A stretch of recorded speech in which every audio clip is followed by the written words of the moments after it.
O tema dessa apresentação é a retratística contemporânea. É um tema muito amplo. Essa arte de moldes tradicionais continua bem viva, apesar de parecer que não. E seria impossível abordar essa produção atual de retratos de uma vez. Ia ficar parecendo que existe uma coesão na obra de pintores de várias partes do mundo, o que não existe.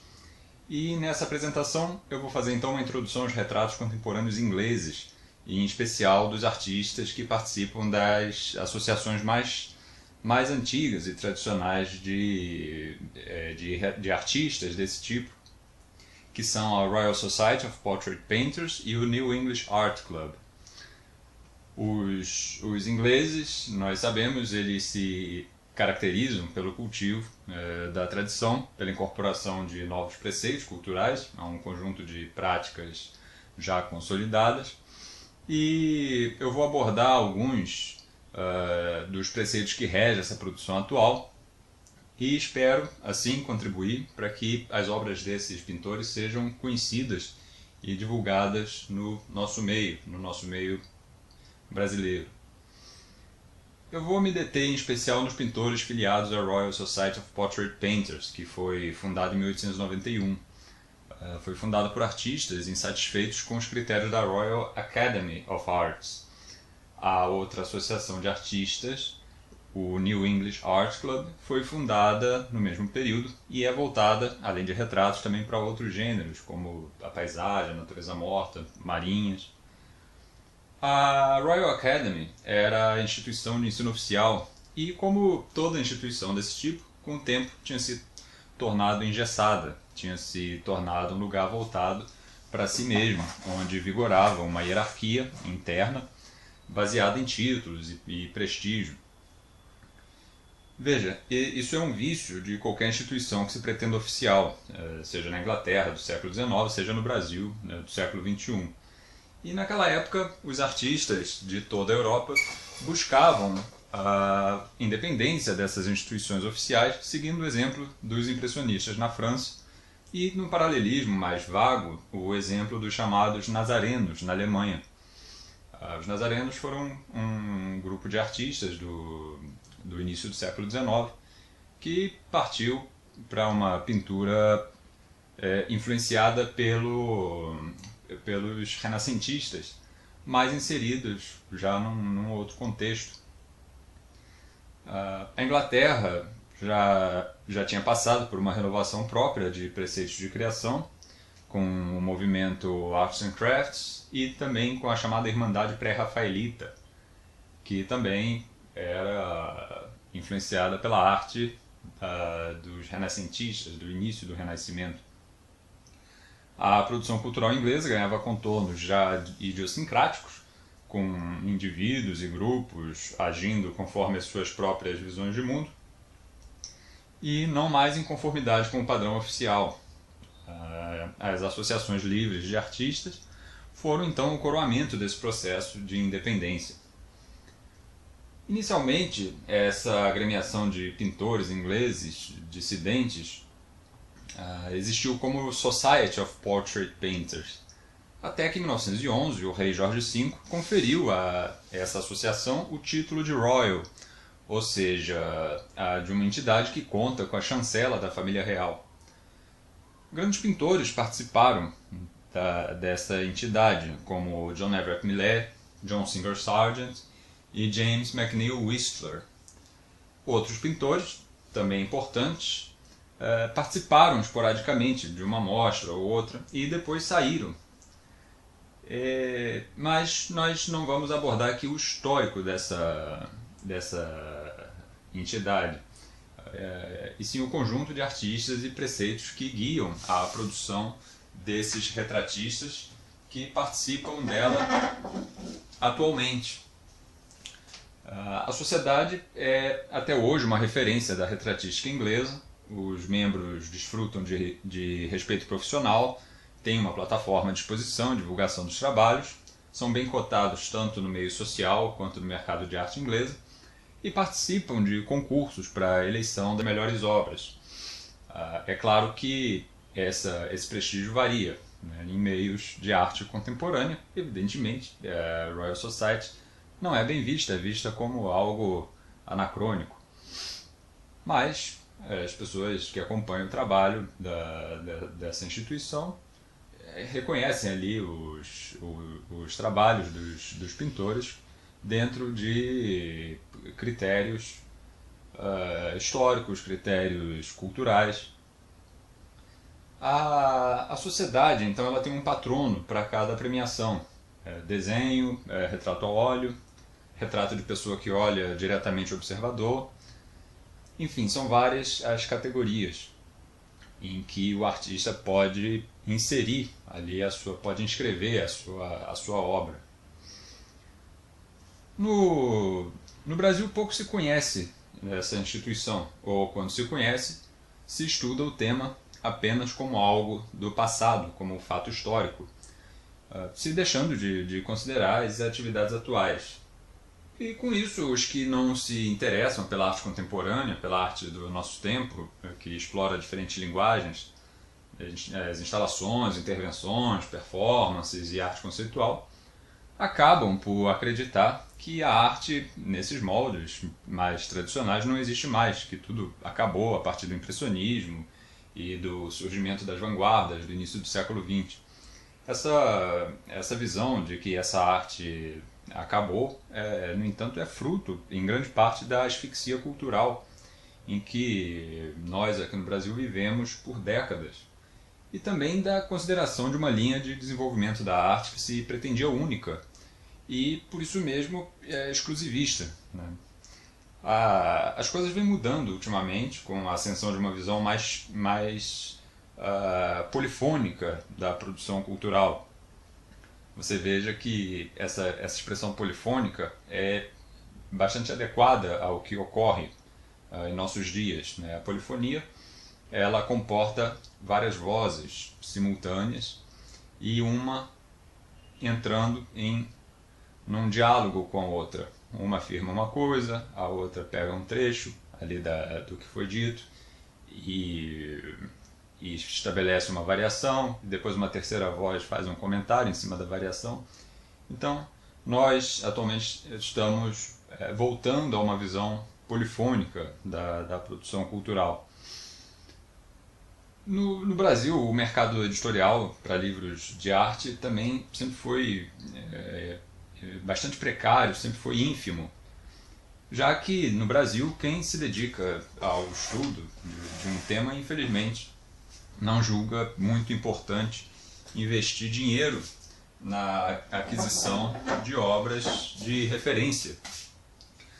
As pessoas preferem pegar livros emprestados, tirar cópias que são então passadas de mão em mão, ou simplesmente ignoram as publicações. O Brasil talvez seja o único lugar do planeta em que as pessoas desejam dar opiniões e ser respeitadas em áreas onde elas mesmas não investem um centavo. O resultado disso é que mesmo as editoras que cumpriram um papel importantíssimo para o estudo local de história da arte, como a Cosac Naif, deixaram de existir. Mas isso não é justificativa para quem se dedica ao assunto continuar a ignorar o que se passa para além dessa visão exclusivista, que já está superada. A versão modernista da história da arte entrou em colapso e, como tudo entre nós, deixou um legado fortíssimo, do qual nós precisamos nos libertar. É preciso deixar esse nosso conforto, esse nosso provincianismo de lado. E essa libertação se dá pelo cultivo de outras fontes, de outros modelos, de outros pensamentos, de outras ideias, e também pela retomada daquilo que foi durante décadas escamoteado. A cultura, conforme a sua própria definição, é aquilo que nós cultivamos. São as nossas referências, são os nossos valores, são as nossas práticas cotidianas, os modelos e padrões a que nós recorremos, são os critérios pelos quais nós fazemos os julgamentos. E graças à internet você tem acesso direto não apenas a outras versões dos fatos, mas principalmente a outros fatos. né, o que possibilita você reequalizar a sua visão das coisas. E nesse sentido, acompanhar as atividades da Royal Society é uma obrigação a partir do momento em que, descontente com o estado atual das coisas, você toma contato com artistas de uma instituição já secular que ainda não foi, de artistas que não foram devidamente conhecidos nem cultivados no nosso meio. A maioria das pessoas certamente que ignora o trabalho desses pintores e mesmo quando os conhece é incapaz de fruir essas obras, já que as insere, muito provavelmente vai inserir essa produção em categorias erradas, em categorias que são compatíveis com os preceitos da visão defasada que insiste em vigorar aqui entre nós.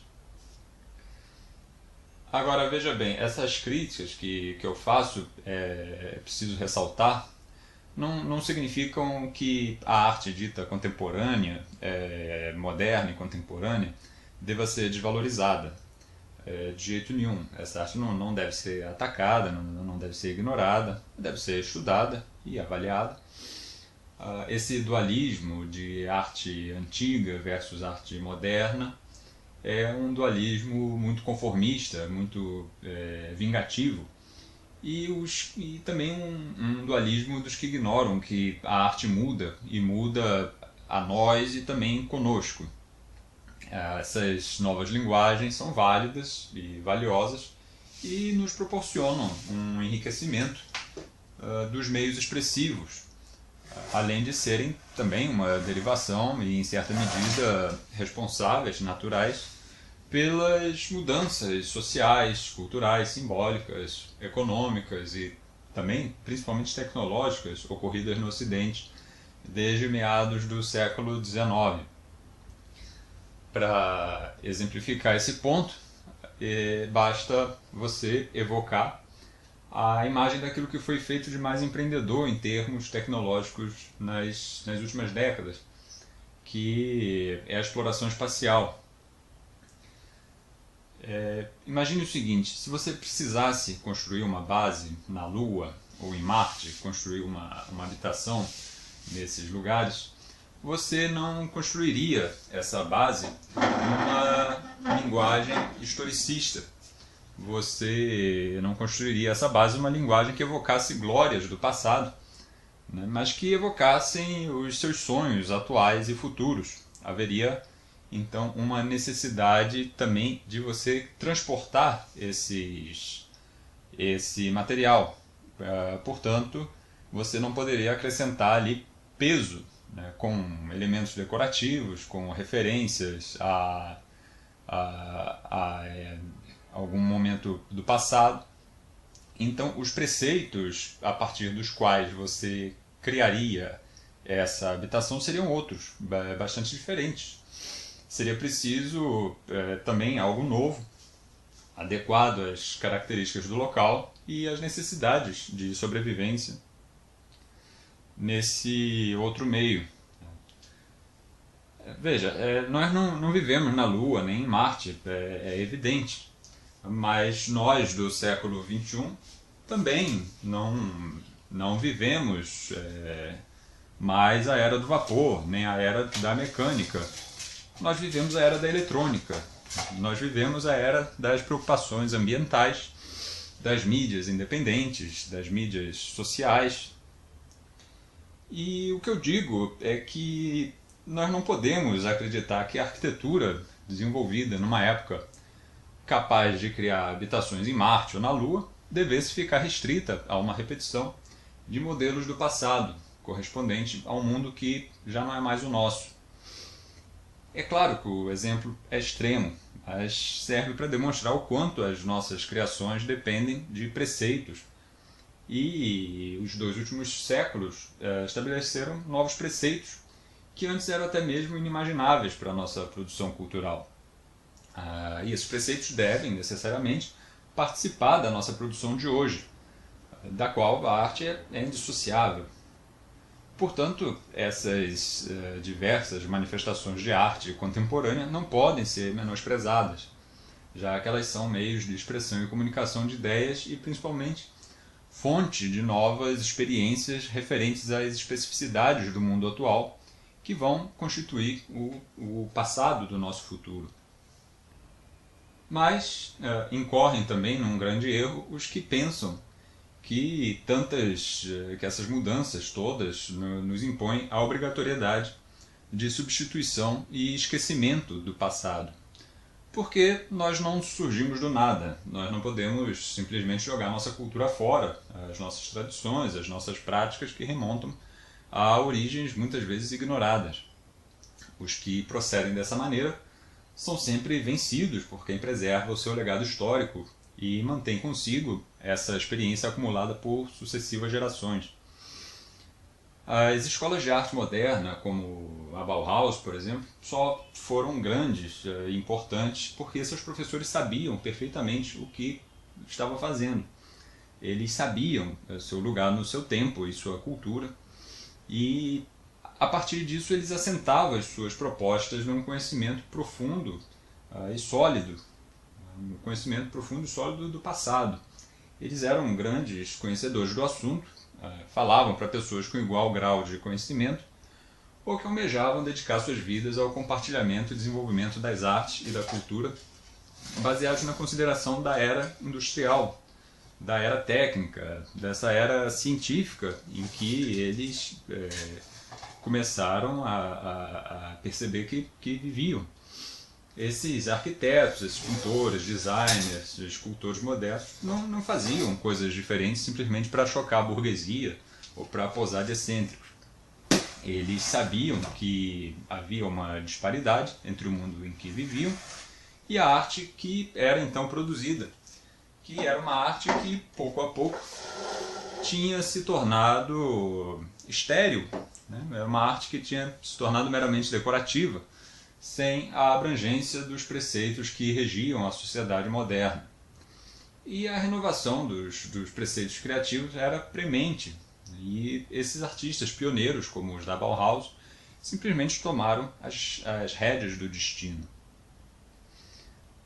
E voltando agora aos dias de hoje, é preciso, então, antes de mais nada, observar que essa retratística lida com assuntos que dizem respeito à vida contemporânea, num grau de abrangência e profundidade válidos, em grande parte, especificamente para a vida que nós levamos hoje. Você perceba que um artista retratista do século XVIII, ele não se interessava em retratar a vida do passado, ele retratava as pessoas com quem ele vivia. Ele retratava essas pessoas numa linguagem da arte de sua época. Ele não estava interessado em abandonar sua época para se apegar a uma visão ideal de uma vida que ele já não vivia mais. E isso é também uma prática da retratística inglesa atual. A retratística inglesa atual, ela é válida a partir dos preceitos da vida contemporânea. Não existe aqui uma idealização da vida, não existe aqui uma tentativa de se fingir que nós não vivemos uma era uma era tecnológica, e assim nós não devemos buscar nessas obras atuais, contemporâneas, os mesmos elementos nessa retratística contemporânea, os mesmos elementos, né, a mesma abordagem que fizeram os retratistas dos séculos passados. Como no caso inglês, Gainsborough, Joshua Reynolds, John Hoppner, enfim, Alan Ramsay, Augustus Egg, John Singer Sargent. Nenhum desses artistas do passado teve a experiência de se sentar num transporte público, de ver a cidade desde o alto de um edifício de 40 andares, ou de optar por ouvir música numa vitrola, em vez de num computador. É vendo uma sucessão de rostos, desde o ponto de vista de um banco do metrô, que o indivíduo da nossa época se torna capaz de ver a si no outro. E quem tiver interesse, o filósofo Constantin Neumann, romeno, escreveu alguma coisa sobre esse assunto naquele livro, o Diário Filosófico. Ele está no vagão de um trem, parado na estação, e um outro vagão para no sentido contrário, no trilho ao lado, e ele, olhando uma pessoa sentada do outro lado, no outro vagão, ele enxerga a si através dos olhos daquela pessoa. Bem, nós compreendemos assim que vivemos no nosso tempo, né? Não numa paisagem idealizada do século XVIII, não no interior de um palácio, de um chateau. Num vagão de metrô, a quantidade dos nossos outros eus nos faz pensar, então, sobre a qualidade de nós mesmos. A nossa situação naquele espaço temporário é, de certa forma, um paralelismo caricatural com as nossas inquietações. São um paralelismo com o sentido da vida e com as nossas dúvidas, que sempre foram as mesmas, né? Quais são as nossas dúvidas de sempre? Quem sou eu? Para onde eu vou? De onde eu vim? E por isso todos são, de certa forma, caricaturas nesse ambiente. Cada uma dessas pessoas é parte do nosso autorretrato. Algumas delas não estão prestando atenção em nada, com outras dessas pessoas você cruza o olhar, uma delas finge que não vê você, e outras é você que finge que não vê, né? As máscaras sociais são aqui uma coleção, lado a lado, vestidas e despidas conforme a desatenção, a personalidade e as conveniências, né? as suas conveniências diante delas e as conveniências delas diante de você. Existe também muito da vida contemporânea no retrato de um homem cercado por antiguidade, mas iluminado por uma lâmpada eletrônica, né? E que tem, para completar, um cachorrinho pug ao lado. Basta olhar numa dessas telas as tigelas plásticas sobre uma mesa. O abajur espera uma promoção no mercado para ser substituído. Basta olhar nessas telas a falta de hierarquia na disposição dos membros de uma família. Basta olhar esses aspectos e comparar com uma obra do século XVIII para perceber do que fala o artista contemporâneo, por mais tradicional que pareça essa obra. A sua família, as nossas famílias, se é que ainda existem, as famílias são exatamente essas. As mães figuram em primeiro plano, na frente dos maridos, que em outros tempos ocupariam um lugar de destaque, e agora se misturam as crianças. Os cachorros têm livre trânsito nas residências, são parte da família e não são mais um animal utilitário como os utilizados para caça que povoam as telas de Gainsborough. Os ambientes são os cotidianos, são marcados pela cultura americana, pela visão utilitarista da vida e, portanto, não são os selecionados para a nossa glorificação, nem a glorificação dos nossos feitos, como nas telas antigas. Os sorrisos nessas telas são os sorrisos atuais, produzidos pelos donos dos próprios rostos, não pelo dono dos pincéis. A variedade das roupas também revela a vida que nós levamos, uma vida mais à vontade, conforme os nossos próprios desejos, e não os desejos alheios e sociais. Na vida atual, seus desejos existem lado a lado com os desejos dos seus parentes, que cada um aparece no dia a dia vestido a seu modo, né? Seja com um blusão azul, uma camisola de nylon, ou um pullover de acrílico. Não existe mais uma homogeneidade na forma de se vestir. Cada um se veste ali conforme o seu bel prazer. E o que as nossas fotografias de celular captam, né, sem um pensamento, um pintor registra, um bom pintor, vale ressaltar, um pintor registra intencionalmente, já que ele sabe o porquê de cada uma das intenções dos seus colegas do passado. E por isso ele sabe distinguir o que há de específico a ser registrado num retrato contemporâneo. O artista atual, seja um retratista tradicional, seja um artista de outra linha, um artista conceitual, de vanguarda, esse artista atual é uma espécie de antropólogo. A visão social entrou para a arte no final do século, já em meados do século XIX, mas nas últimas décadas, com o pós-modernismo, voltou a ocupar um lugar de destaque na produção cultural e sob um viés mais antropológico, mais culturalista. Nessa retratística atual, o retrato de um menino, essa tela é muito bonita, o retrato de um menino, né, como tantos outros retratos tirados, né, nas escolas, esse retrato transposto a óleo para um painel e deslocado do caráter de registro, de mera recordação, revela então o apego desmesurado que existe, esse apego desmesurado à juventude, né, que existe no nosso tempo. O rosto desse menino é muito sinuoso, não tem as marcas da vida. Os lábios dele sorriem pelo simples fato de estarem numa pele que, de tão lisa, impede que a boca se feche. Os cabelos aparecem de forma desgrenhada, como se não houvesse, como se ele ainda não tivesse certas vaidades e levasse uma vida de interesses próprios e não de preocupações com a aparência. E também o corpo dele mal preenche o interior da camisa.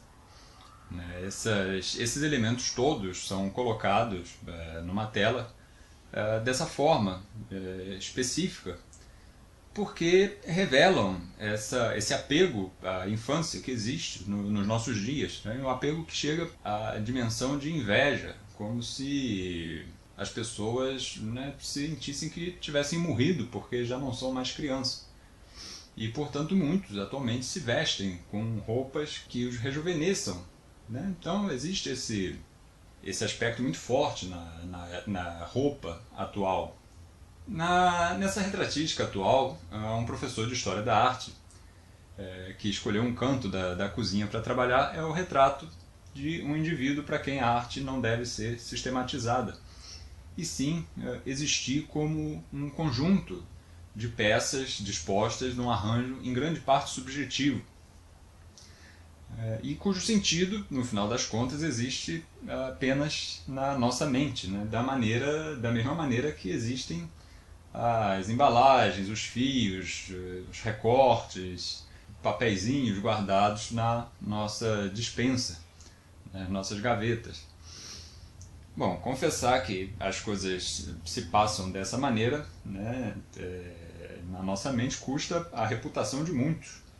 Custa emprego no meio acadêmico, né, custa inclusive o respeito. Mas alguns, talvez pela autenticidade das idiosincrasias, talvez por sorte ou pelo mesmo acaso que ordena uma gaveta ou a despensa da nossa cozinha, alguns angariam simpatias e arrumam uma maneira de se manter e acabam até mesmo indo parar num retrato que os imortaliza. Essa retratística foge da psicologia. Veja, as idiosincrasias retratadas aqui, elas estão presentes apenas quando relacionadas à atividade substancial do sujeito, a maneira como sua existência se articula com a atividade social e profissão, e nunca quando estão supostamente relacionadas a motivações subconscientes, nem a vaidade ou algum capricho. Esse é um ponto importante a ressaltar. As leituras psicológicas da arte, que vigoraram no século XX, já não têm muita importância para a produção atual, que é, de fundo, como eu já falei, mais sociológico. Esses artistas, por serem de certa forma conservadores, eles pensam influenciados pelo conservadorismo contemporâneo, que tem na figura do filósofo Roger Scruton uma referência. E é por isso que nessas obras as pessoas aparecem aqui menos como indivíduos e mais como espécie. Essa ideia é defendida por Scruton como forma de arrefecer o narcisismo, o egoísmo e a egolatria na vida contemporânea. Nessa retratística cultivada pelos membros da Royal Society, portanto, um homem muito importante se torna mais um indivíduo comum, de blusão claro e colarinho aberto, que tem ao fundo essa parede de um cinza minimalista. Olhando essa imagem, uma pessoa que desconhece o retratado nem desconfiaria que se trata do marido da rainha, já que ele aparece aí desprovido do uniforme, da pompa e das condecorações exigidas pela liturgia. Aqui o príncipe Philip é apenas o homem que sempre foi, o autor debochado das maiores gafes dos últimos 60 anos. Nessa mesma retratística, uma psicanalista é ao mesmo tempo a solução e a causa das nossas inquietações. Ela deve ter curado muita gente, mas não, olhando essa tela você não sabe muito bem se foi graças aos estudos ou graças ao terror que esses olhos aí provocam. Esses olhos parecem mais saídos de algum arquétipo ou dos nossos piores pesadelos. Uma obra dessa tem muito da história da arte inglesa. Tem a minúcia dos pré-rafaelitas. Os artistas pré-rafaelitas eles penteavam a tinta para dar a impressão ali de que tinham retratado cada um dos pelos de um animal que estava presente ali na cena. Tem uma certa ironia de William Hogarth. Essa obra é uma obra em que a identidade inglesa é bem acentuada. E isso passa despercebido aos olhos de quem não cultiva, que não estuda a produção inglesa. É essa mesma retratística inglesa, contemporânea, que dialoga com seus antecedentes mais provocantes. Eu selecionei aqui uma tela do Lucian Freud e uma tela de um desses artistas da instituição, que participa da instituição, Jason Walker. Essa retratística estabelece vínculos geracionais que passam também despercebidos a quem prefere continuar a crer que a arte se faz com rupturas, que a arte deve nos insultar, em vez de nos auxiliar a compreender a nós e ao mundo. Esses vínculos também passam despercebidos a quem prefere continuar a crer que o eixo humano da arte deve ser abandonado e que a arte deve ser não uma linguagem, né, cuja verdade se paraleliza com as próprias verdades da existência. Esses vínculos com o passado passam despercebidos por quem acredita que a arte contemporânea deve ser a simples ilustração de alguma teoria da moda. Muitas obras conceituais, muitas obras de performance são apenas uma manifestação ali verbal, física, visual de uma teoria que foi escrita antes num papel. Mas a arte, como nos lembra o poeta Ângelo Monteiro, aludindo a Aristóteles, ela é sobretudo pedagógica. A arte nos ensina a ver o mundo, e cada um dos artistas que participam da Royal Society oferece um argumento contra a visão da arte que nos foi, durante décadas, mostrada como sendo a única possível para o nosso tempo, que é essa arte das instalações, a arte conceitual, as performances, e que no Brasil, devido às características culturais, inclusive econômicas, em que nós vivemos, se transformou num imperativo inquestionável.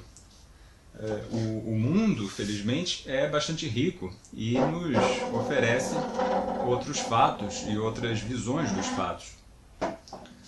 A retratística inglesa contemporânea busca, como sempre buscaram os retratistas de todas as épocas, o mundo dos indivíduos que existe nos rostos, nos gestos e nas roupas retratadas. Essa retratística busca, como sempre buscaram os retratistas de todas as épocas, o mundo dos indivíduos através da composição escolhida para a tela, através do valor intrínseco transmitido por uma gama de cores, pela iluminação e também pela disposição dos personagens e elementos na tela, através da indução de um percurso ao olhar do observador, percurso esse que revela uma hierarquia do que é retratado e que, como num discurso sobre determinado assunto, tem início, meio e fim, tem opiniões, comentários.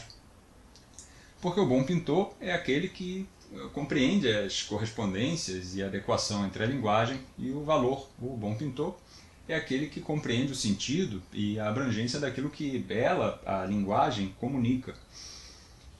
E nunca foi tão transgressor retratar a vida tal como ela é. Nunca foi tão transgressor retratar as banalidades do cotidiano, das quais todos nós participamos. Nunca foi tão transgressor pintar retratos como esses, porque nós vivemos a apoteose do individualismo.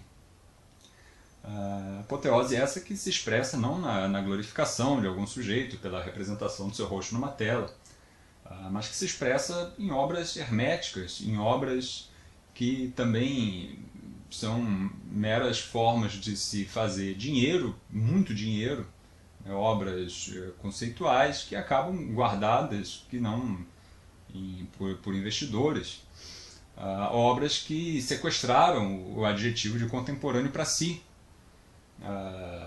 Essas obras, como demonstrou o próprio Andy Warhol, a arte pouco a pouco foi se transformando numa maneira de se multiplicar o dinheiro. Ele pintou uma nota de dólar e a pintura da nota de dólar valeu muito mais do que a nota de dólar. Bom, nunca foi tão transgressor criar obras como esses retratos, que trazem a arte ao áxio antropológico, ao eixo humano, obras que servem para nos fazer compreender o lugar da nossa existência e que, dessa forma, sejam úteis a nós e aos nossos semelhantes. Isso porque a arte que não modifica você desde dentro é como uma fórmula abstrata que você resolve solitariamente e depois guarda numa gaveta por não ter nela nenhuma relação possível com a sua vida, né, com a sua existência. A arte nos ensina a ser mais humanos ao oferecer novos critérios, novas possibilidades de realização humana que escapam àqueles que você já traz como dentro de si na forma de devaneios, né? Seus devaneios solitários, sua imaginação. A arte, ela dá ao ser humano uma medida do lugar que o indivíduo merece ocupar frente à realidade. E esse sempre foi o cerne do que o ser humano produziu sob o nome de arte e que continua sendo e que sempre será, apesar de muitos lutarem para que não seja. A arte está para uma sociedade, assim como o rosto está para o indivíduo. As suas manifestações são resultado de uma história, são resultado de aspirações, de prazeres, privações, resultado de liberdades e valores que nos são concedidos e que nós concedemos àqueles com quem nos relacionamos. Essas manifestações são resultado de como nós vemos a nós mesmos e aos outros. Elas são resultado de uma história cultural, de uma tradição e também do acaso e das nossas idiosincrasias. Cultivar a arte dos retratos e buscar o significado de que essas obras estão imbuídas é aceitar ser visto como um outro, se aceitar como um ser humano que tem a oportunidade de existir e viver em determinado lugar, em determinado tempo e condições que jamais vão se repetir. Enfim, aceitar um rosto para si e para aqueles com quem nós partilhamos a vida. Os retratos são uma categoria de obras perene. E o retrato contemporâneo, por falar muito mais de nós, pessoas comuns, é a mais humana das formas de arte.